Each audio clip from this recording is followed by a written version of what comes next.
right for the threat.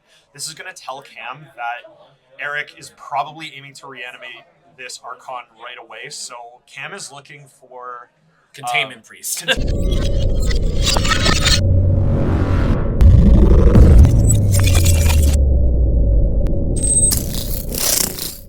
Yeah, first try. First try. Guys.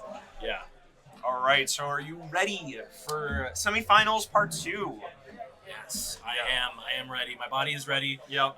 If you're just tuning in, this is the Canadian Highlander Invitational brought to you by Enter the Battlefield Canada. We are based in Newmarket here. Yep. And we have some powerful magic happening today with our top 8 players. Yes. Thanks for all the folks joining us in Twitch land, in TikTok land. Yep. Streaming all across the world, right to your eye holes. Oh, yes. And we are going to get started in a little bit with our second semifinal round. Oh, yeah. Let's go to the bracket. Oh, yeah. So, we are in our second semifinals. We just finished our first semifinals where Dave on Mardu Low Range took down Will on Seeker Walk in 3 games. And It was a slog every game. Every game was a slog. We saw Will pop off with his combo that his deck is namesake for. We saw Dave have a really great set of draws with Sabine's Reclamation. The last game, just this like Urza Saga. It was all about Urza Saga. Oh my god, Urza Saga is such a good card. And even I think it's even now in the points discussion too. Yeah, so. as I think it should be. Oh my goodness! Don't even set me on that. We'll be here all day. We are gonna be watching Eric, who is on Cheating Woodlands. Yes, very cool show and tell reanimator mid-range style deck. Yep. Very very fun deck to watch. And we're gonna see him face off against Cam, who on Death and Taxes, the anti-fun deck. Actually. The anti-fun, the fun police, if you will. Cam definitely has a game plan of just stick a threat, and then just disrupt his opponent as much as possible, which he can even do with the threat. So you're going to see things like Thalia, like Archon of Emeria, Containment Priest.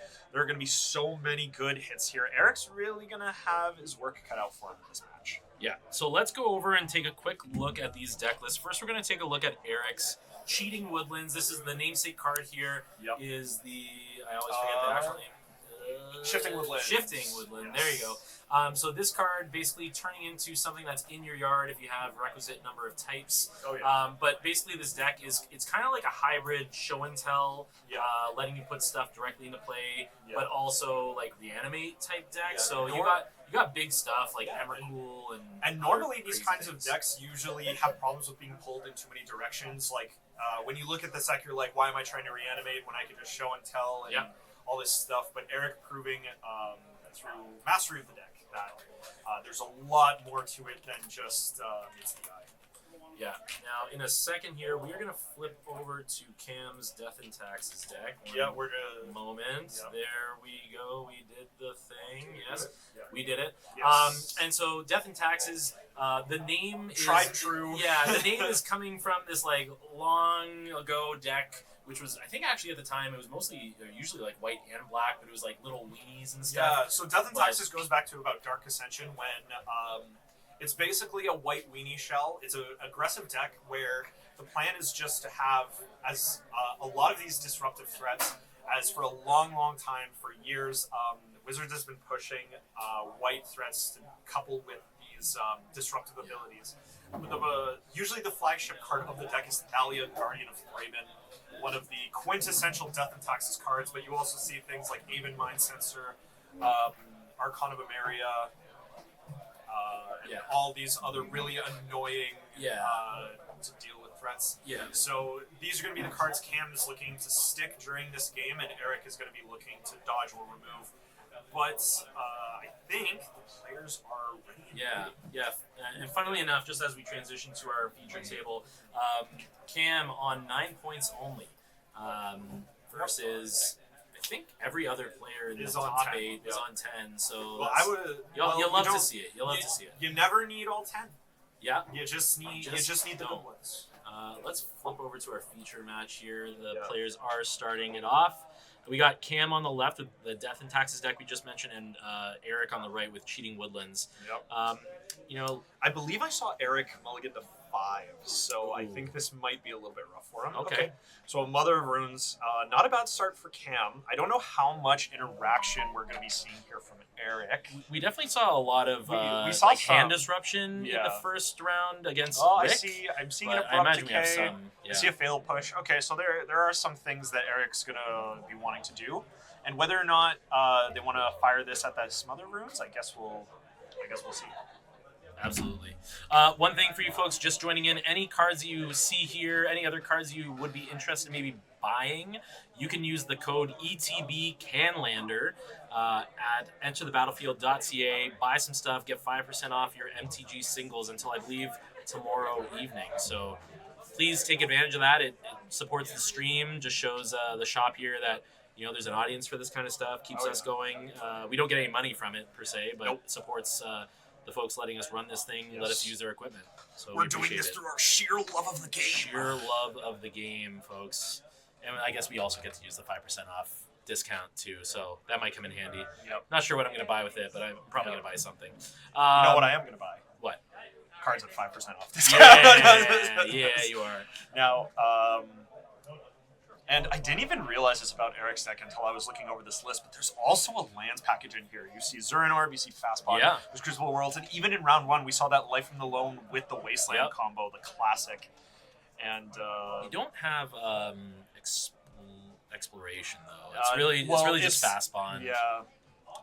Other stuff too. Titania. Is there funny stuff with lands? Stripline? He is not. Oh, he is. Yeah, he is. Yep.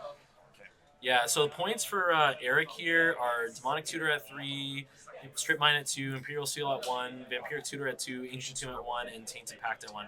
So, yeah. Fully loaded. Fully loaded. Lots of searchability for the key cards in his deck. And what we're seeing here, I think this is an unmarked grave, right? Yes. So, non-legendary creature goes to the bin. We see an Arcana. Non-legendary card. You could put... You can put lands, Omniscience. Not Dark Depths. no, but you can put Omniscience. He put Archon in the a lot. And we see Eric has more of the Reanimator start here, and going right for the threat. This is going to tell Cam that Eric is probably aiming to reanimate this Archon right away. So Cam is looking for Containment Priest. Containment Priest for sure. Do we have any? If he has is he on Mox Pearl on this list? Yes, he is. Yeah, so if he has a Mox Pearl or any of the other fast mana, he can develop a Lion Sash, or even if we see something like a Swords to Plowshares too. So Cam definitely has some draws, so we'll see what kind of hand Cam gets. Swords to Plowshares does deal with the Archon, but after sacrificing your creature, discarding a card, I think I saw a Wasteland, but generally... Eric's deck specifically is actually really good at keeping the lands in play, so... I mean, I think you want to disrupt the lands, unless you have something better to happen. You love to see the Mother of Runes attacking. A very angry soccer mom coming in. We're hitting the blue-black land. Okay, that makes sense. But I think we got to follow up. It was very hard. This is a Hopeful Initiate. Yes, so he did tap the white, that's right. So hoping that he doesn't drop a land plus reanimate. Yeah, so Duress... I don't think Duress is the best against these matchups, but there's certainly key cards that it can't hit. Just whiffing. Yeah, so just whiffing, but now Eric knows that there's Coast is clear. Coast is clear, and Cam... Is that a Palace? No, that's... He did get something. Oh, no, that's the new Pre-war Formal Wear. Yeah, so it's an ETB, return a creature 3 or less, and it gets Formal Wear attached to it, and it gets +2/+2 in Vigilance, so it's like a nice little reanimator tool. So it was not a whiff. Definitely was not a whiff. So does... Oh, wait, did Eric just pass? Oh, he did. Yeah, no land. Yeah, so no land. So he's probably gearing up for... If it was my guess, I would say Eric's probably holding on to something like an Animate Dead.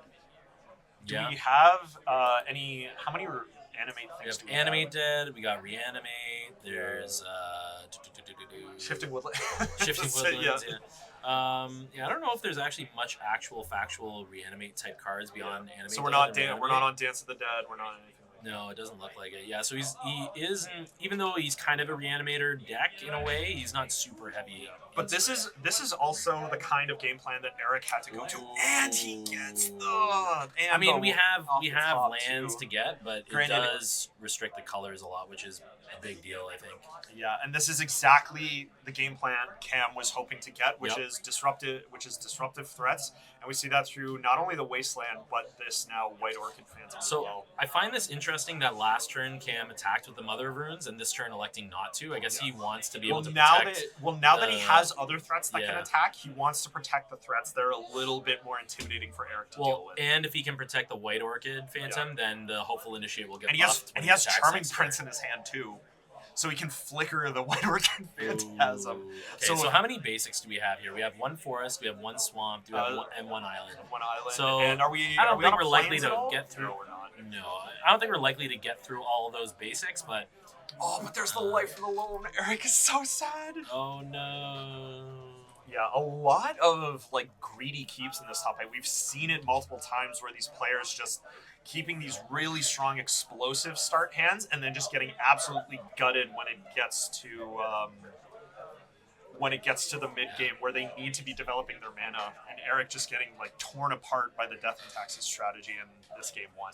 So we know that Cam has the Archon and the Charming Prince in hand. Looks like he's developing the Archon. Now, good threat, I think, ultimately, but Eric is still in this. If he rips a Reanimate before his life total gets too low, he's really going to be able to pressure Cam by forcing him to discard cards and sacrifice creatures, gaining life and drawing cards, but Eric really does need to get out of this soon. Why are we... Oh, yeah, it should be tapped. I'm not sure why it was untapped there. But yeah, Hopeful Initiate and Phantom getting in. Yeah, coming in for 6 next turn. And now Cam has deployed Archon of Emeria. What is he tapping black for? What's this? So he wants to see what he is. Is this a Reanimate though? Or a Vampire Tutor? Oh, it's an Imperial Seal. Okay. So basically what Eric was doing is he wanted so now Eric, what is he going to get here? Because he definitely can't get the Reanimate. And he because now he's under the gun. So he's probably going to get the other land to be able to play the maybe Animate Dead in his hand, because Eric mulliganed to 5 cards, in this game. Yeah, I do have a question, not really about the gameplay itself, but important nonetheless. Yeah. What are your thoughts on these random mismatched planes that I love this? As you know, my cube. Each one of my basic lands are a different printing. Yeah, I hate it. I do have mismatched basics in my cube. That's mostly because I got all the old border basics and it was hard to find all. This is the mind game you play. You want your opponent to look at your lands and be like, I can't believe I can't believe this is happening. I am one of the players where if I sat across from this, it would irk me and actually make me play slightly off my game. And I'm loving the old border plus new border change. Oh yeah, that's. Great. I do like Eric's style with this swamp. This swamp is particularly beautiful, if I'm not mistaken. It's from Onslaught. And we're just giving up. And Eric, I think what Eric was doing there is just seeing if there was a way for them to get out of this, and just seeing the writing on the wall, knowing that they can't play more than 1 card a turn, and that it must not have been the Animate Dead in hand, but still a very dominant performance by Cam in game 1 there. Just Death and Taxes doing what it needed to do. Yep. Just disrupting the opponent just enough to give you enough of an edge to get through.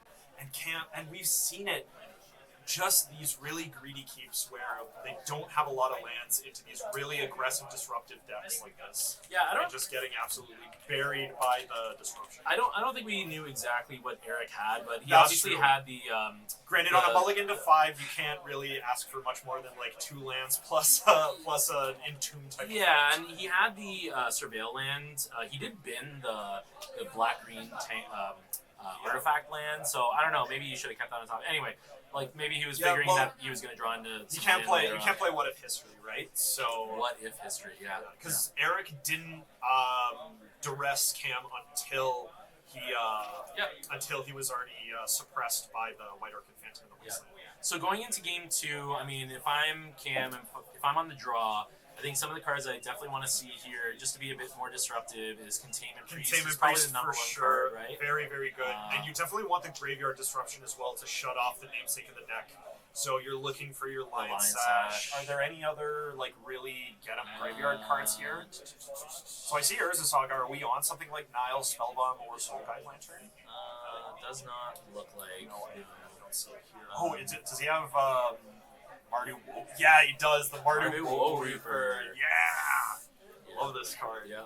So there's definitely some graveyard interaction that Cam's going to be looking to get, and Eric, he's just going to want to look for one of his game plans to form, whether or not that's cheating something into play, and being able to get that advantage on his lands. Because I'm pretty sure I saw Eric get a life from the loam that game, but it was right after. Well, it was right after he was wastelanded down to 1 life. Granted, I didn't get a good look at it, so. Yeah, no, he was definitely struggling with the mana in multiple ways, both in terms of number of lands and colors of mana available to him that game. So that's the other thing I think that we can see happen. Let's go back to the table here. They have started the game. Looks like Eric's starting off with a Urborg, and Cam has got a Usher of the Fallen. Yeah. Yes. Yeah. This card is really, really good. How often are you actually creating the token, though? I feel like you're developing other actual cards. Well, it's one of those cards that it's just a Savannah Lion with upside. Sure. So and now it's dead. Yeah. Well, Eric recognizing correctly that he needs to pressure Cam's board, because if Cam can't mount the pressure, the disruption doesn't matter. Yep, totally. I think unless Cam has drawn something amazing here, we're definitely seeing the Giver of Runes or Stepmom into an Ocelot Pride. This is another Modern Horizons 3 card. One of those snowball 1-drops that's just that's just like at the forefront of the format. Yeah. Between Ragavan, Ocelot Pride, Nethergoyf, and just Eric drawing so many removal spells here. But they're working out. Well, Cam now has the Giver of Runes online, and I think that's an elite spellbinder in his hand. So, going to have the opportunity to at least take a peek at what Eric has going on. Opting to play the planes out of the unknown cards out of his hand as opposed to the silent. Also, Eric, very excited. You can tell with the card flicking here. So I guess we'll see. Is that excited or is that nervous? Nervous. We could see Crucible of Worlds and Show and Tell. I mean, I think I'm taking the. Oh, this is it's a weird one. Oh, that's so it's Glacial Chasm. Yeah, Glacial Chasm. Yeah. So I think you're playing the Crucible. Yeah. Well, no. So he doesn't have the blue mana, so he might just take the Crucible out of Eric's hand. That's what I mean, because then the Glacial Chasm plus Crucible lets you fade a bunch of damage, right? Yeah, but Eric's at least done a good job so far at staving off early damage, and now he does have the Glacial Chasm to be able to get to late game. And with the Crucible, Glacial Chasm can be one of the most annoying things to deal with. No, but Cam decides, you know what, I don't want to worry about this. Like, the thing is, for Cam, the Show and Tell Eric would have had to get a blue mana and something to put in play to make the Show and Tell relevant, whereas Crucible can be played here. But Show and Tell is kind of one of those cards that just puts the fear of God in you, right? Yeah, but like you know that nothing is happening for at least 2 more turns, and that's like if Eric is very lucky. So I don't know. I would have maybe considered the Crucible. Yeah. And this Woodlands deck is Eric's. I think it's Eric's personal brew, and Cam just might be like, I need to keep him off what's going on. Yeah. I need to keep him off this Show and Tell. And now, but with the Crucible of Worlds established, Eric can just rebuy this Glacial Chasm. Did I misunderstand what happened there? What? I saw tapping the Giver of Runes. Did he mean to attack with the... Wait. So I think we're on Cam's turn right now. Oh, so we're not having yet attacked with anything. Okay. Yeah. I guess. Unless Cam was just styling on him and giving end step give this protection. Yeah. Because I know it's safe anyway. Yeah, that could have very well been it. I give this protection from Magenta. Magenta. Is that apostrophe G-E-N-T-A? Magenta. Magenta. Oh, and then here's the Shadow Spear, so this is going to be a lot of pressure. Damage. And then that's the formal wear coming out, so... That's pretty slick. Yeah. So this is now a 3/3 Ocelot? That's right. Am I counting that so right? So it's a 3/3 Ocelot, and whenever Cam gains life, at the end of each turn, I think.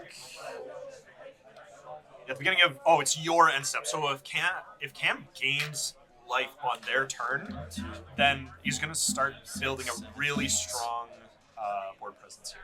9. He's 1 off from the. Oh no, I think he has the City's Blessing here. Yeah. Oh, he didn't equip it.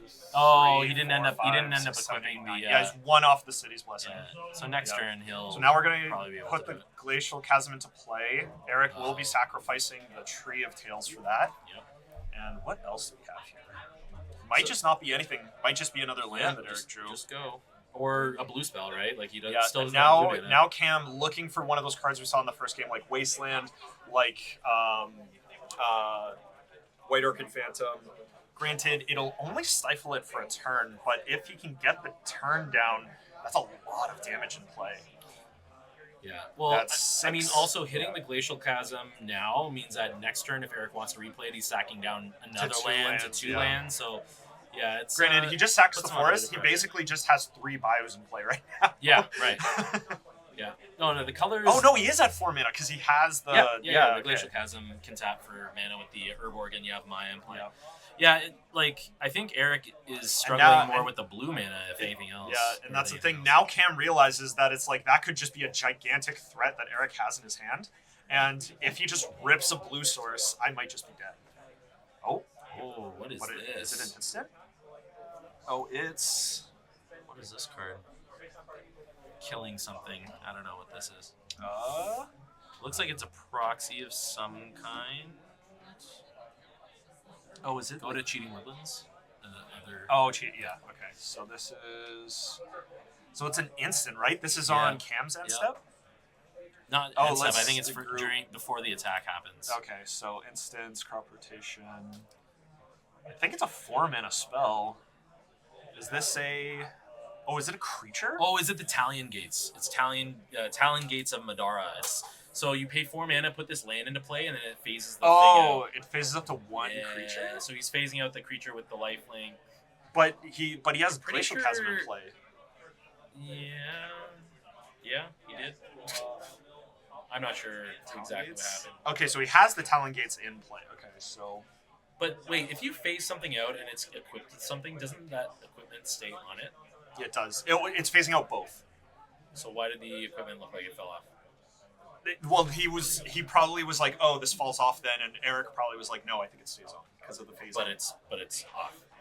Oh. You want to go run over there and tell? Yeah. Or just double check what happened. I'll keep it going. Yeah. All right. So we got we're back over in Cam's turn here, and sorry, folks, we actually totally forgot to list. We got Cam having won round 1 or game 1. Sorry. So yeah, we're just gonna double check and confirm that should not necessarily have fallen off, because we believe that the Talon Gates of Madara, when it phases something out. Are we good? Yeah, it was in response to the equip. Okay, yeah. So it was in response to the equip. So now Cam gets to equip it. But I mean, ultimately, yeah, like Nathan pointed out before, the Glacial Chasm is still in play, so we're not dealing damage regardless. Oh, what is this happening? Just click. Okay. Galaxy updater? That doesn't look important, right? We're still live? Okay. We're still live. All right. Something happened on the computer, something fatal error. I don't know, not something you want to see usually, but I think we're all good. All right, so Eric just... Okay, so he sacrifices the Glacial Chasm. Yeah, because now he's going to be starting to pay quite a bit of life, I think, to keep that around. And he can always replay it if he wants at this point. Okay, so goes for the Cataxian Probe, pays for the Esper Sentinel. That's what he's paying mana for. Okay, I was going to say yes. So he's paying 2 life and then paying the tax. Yep. So now he knows that Cam has an Ancient Tomb. Draws a card. And he has the... So Talion Gate lets him... It's just creates taps for blue if you want. You can add one of... Yeah, he needs 1 more mana. So now he's playing the Glacial Chasm. Oh, you're saying to... yeah. I see what you're saying. Yeah, he can do it this turn if he wants. Yeah. Well, he can keep the Glacial Chasm around. Yep. How many outs does Cam have to Crucible/Chasm? So there are a couple. He is on straight line? But like he cannot play Crucible Chasm, or sorry, he cannot play Chasm every turn to not lose life, because then he's going to be going down in lands every turn. Well, it's if he draws Fast Bond, then it's different. Then it's different. Sure. But So let's see. Crucible Chasm by itself, you're looking at Eric's going to lose 2 life every 2 turns, basically. Yeah. Which So- isn't, it does slow the clock down. Yeah. So we do have a question. They want to know how many outs Cam has to the Crucible Chasm lock. So to interact with the Chasm, we have White Orchid, Phantom, and Wasteland. To deal with the land. Let's see. Skyclave Apparition kills Crucible. Yeah, Skyclave. White Crucible. Witch Enchanter can kill Crucible. Witch Enchanter. March, but that's in the graveyard right now. Mardu Woe Reaper, if he can somehow get this in, if like an Aether Vial comes in, which I actually don't think he's running. He can also Philia and attack and blink the. Oh no, he can't blink non-land yeah, permanent. Never mind, so. sorry. Let's see what else we have here. Recruiter of the Guard. He can Ghost Quarter. He can Wasteland. He can Hopeful Initiate and buff it. Well, if you can Samwise enough, you can actually get the Ring Bearer to enough because Glacial Chasm only prevents damage. Oh, no, so if you get the Ring Bearer to the last tick and attack, because it doesn't prevent attacking, it would just make it so that Eric would be losing 3 life every turn. Yeah, if he finds some kind of grave interaction, like the Lion Sash. So there's cards. Oh it's, there's a handful. There's cards, and even the Hopeful Initiate being able to interact with Crucible as well.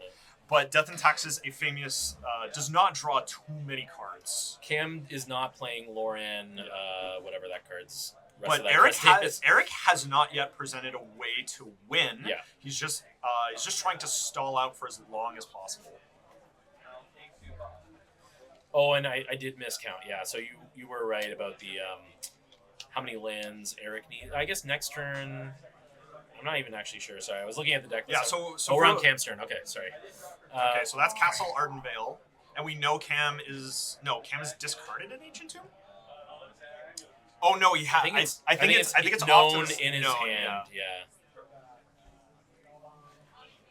And there's the Misty Rainforest. Okay, so Eric's gonna be able to play this. I guess we'll see what show happens. and tell this turn if he wants. I think Cam has 2 unknown cards, so Eric is just probably has to contemplate what he's probably going to run into if the show and tell is still the plan.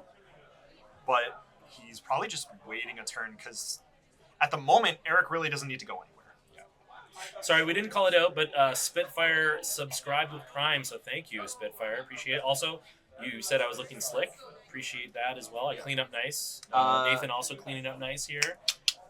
You need to put the Pit Vipers on for the next time that we're here. Oh yeah. Here. Oh, I'm gonna show up in like a biker's outfit. Yeah. I will say you're kind of giving off the Dr. Disrespect vibes when you put the Pit Vipers on, which I don't know if that's how you want to be associated. But no, anyway, we're getting in there. Respect, so yeah. wait. So to answer Spazzy's question, we wastelanded the Glacial Chasm. Okay. Yeah. Oh, so we did top deck the Wasteland. Yeah. Wow. Okay. So Eric just that's a lot of damage right there. He didn't. Okay, so he does have Vigilance. Does Eric have anything? I don't think he has anything here. I think he's just double checking, counting the numbers. He's looking at something. Interestingly, we attacked with the Giver Rune, so we cannot give Pro nothing at this point. And to answer your question, Spazzy, Cameron does not have Lauren. I responded to that. Oh, okay. Never mind. You got it from both of us. There is a cut down though. Oh, okay. Which it can't. Oh, can't take down the Ocelot Pride or the. Yeah, they're too big. Yep. That's it. Wow. He can only take 1 damage off, and that is winner, chicken dinner. What was Cam takes it? Cam takes a 2-0. Death and taxes, deathing and taxing. Very well done by Cam. Yeah, that was a good game. We're gonna come back to the booth in a second here. Give me a moment. Paste. No. What happened?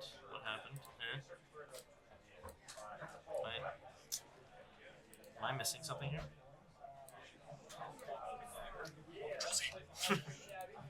Yep, but very well played. We saw Cam execute his plan to pretty much exactly what was intended, which was just play disruptive threats that puts Eric off balance and just go for it.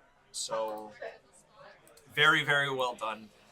Finding that Wasteland for the Glacial Chasm, just so huge. And Eric, just not having too much. Yeah. To do. Eric did have some removal to stem the bleeding in the early game, but just didn't have anything to close out. Was just trying to stall until that point.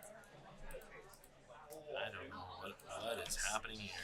Just wild. All right. Well, we're going to figure that out in a second. Let's go back to the bracket. So Cam should be showing as a finalist alongside Dave. Actually, maybe I can edit it. We did it. Yeah, we did it live. We're doing it There live. we go. All right. Hey. So we have approached our final, Cam and Dave. We're still going to be doing a best of 3 for the final as well. Yep. So just stay tuned, guys, because we got some magic going in. But just not as much of a slog as round 2. Nope. Just one deck got a chance to execute its game plan. Eric just being really put off balance by all of the disruption that Cam had. So, that was the death of Death and Taxes, right? Congrats to Dave so far. Cam going into the finals. So this is going to be an interesting finals here that we're going to get to in a few minutes. We are probably going to go for a break, but before we do, we got to do. Hold on, if I was ready. Promo code ETB Canlander for 5% off cigars. Yes, do that. But also, hold on a second. Let me get this up. Cool. Keep talking. Talk about things. Oh, cool cards. Yeah. We're looking at the finals. We're going to have Death and Taxes facing off against Mardu low range. Probably not the matchup Cam wanted, because if there's anything Death and Taxes is known for, it's having one toughness creatures against a lot of the efficient removal that Mardu's running. Yep. But still, Death and Taxes an extremely annoying deck to face off against. So I still think Cam is going to have some tricks up his sleeve for that as well. For sure. Let's talk about cool cards. Yeah, the most recent set to release is Bloomborough. And actually, a lot more cards out of this set ended up finding their way into the format than I thought. Yeah. So you have, I think one of the biggest... Honestly, my biggest surprise that I saw was probably, Hummingbird? Oh, Mockingbird. Mockingbird, yeah, that's this right. card's Yeah. cool. So a lot of people probably saw this as just like a weird clone, but you basically get to clone anything you want, and in this format, with all of the really low efficient mana creatures, you're gonna be able to clone pretty much anything you want. And Mockingbird doesn't count X; it's just the mana you spent on Mockingbird. So you can spend 1 mana to clone a 1 mana card. So it doesn't make you. And like you can clone stuff like Soul Ring or Mana Crypt, right? Like it doesn't Any require creature? Oh, any creature. Yeah, so it's a creature Oh, clone. shoot. Okay, Yeah. I misread that. My bad. Yeah. But yeah. it's still one of the more efficient clones that we've seen, and also For just sure. giving it flying in. Really good with Mirror Lodge. Lodge. Yeah. That is a cool card. I'm also liking Innkeeper's Talent. Oh yeah, It's pretty so sick for the aggressive green decks. Yeah. And like, there's all the combos with like, it's basically another doubling season type card. So it goes off with a bunch of the planeswalkers. It doesn't really. It's honestly just the first and second mode, really. Just a those are good enough on its own, right? Yeah. And then just be able to pump these other creatures, value. and a lot of like creatures where like the power and toughness matters, like Esper Sentinel, like Dreadhorde Arcanist, and all that kind of stuff. Since I don't know if we're going to be able to come back to cool cards, we want to briefly talk about Duskmourn before we go for break. Duskmourn, yes. Duskmourn question mark. Yeah. This is such a juiced set at its high end. You have Valgavoth as a really good reanimation target coming in. Yeah. The new room mechanics, so for those who don't know... Turn your head sideways. You do need to turn your head sideways, but the way it works is the rooms only unlock when they enter after being cast, or when you pay the room's cost at sorcery speed to unlock it while it's already on the battlefield. So you can play Dollmaker's Shop as 2 mana, Yeah. and it starts with this left side open, and then later you can pay 6 mana To to unlock- also get the second side. That's right, and then or it becomes you can start one enchantment. right, or you can start Or with the vice 6 versa. mana and go to the 2 mana side later. Okay, gotcha. I'm liking this Hauntwood Streaker. I don't know, it just seems like just good, honest value, Yeah. And then you're gonna get lightning bolted and be sad about it. But But honestly, just being able to manifest Dread, fill your graveyard, and then just flip, like, Eric can run this, put like an Emrakul face down, and then just pay 2 to flip it up. pay 2 mana to reveal it, Yeah. flip it. Yeah, that's pretty sick. It's really pretty sweet. sick. And then probably one of like the most disgusting cards in the set, Screaming Nemesis. A 3-mana 3/3 with haste. Hit somebody, can't gain life for the rest of the game. Yeah, we Wild. saw that on Stigma Lasher originally. I think was like the first time we really saw this effect. Yeah. But having a 3 mana for a 3/3 haste is a pretty respectable body, and then adding that ability on top of it, like that's a red player, like exactly what you want to be doing.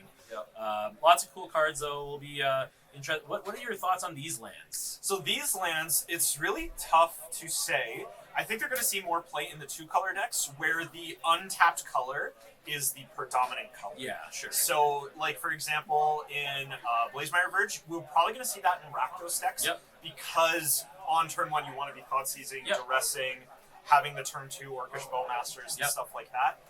But in decks where it's like red splash black, we're probably not going to see it there.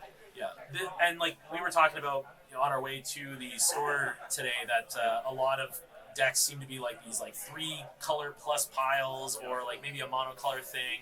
And I think lands like this is gonna maybe help players play those 2-color decks a bit more consistently, and give you a reason to play them, because like these lands are pretty good. You don't take any damage. They're obviously not fetchable, which is I think a big part of the format. But ultimately, like this will help predominantly those 2-color decks and not like the 5-color decks. Do you think Adder is too slow for a risk? I think that is the Rotten Mouth Adder, or whatever it's called. Is that what we're talking about? Rotten No, Mouth wait, Viper? no, wait. Was there another Adder? What's the Adder? Yeah.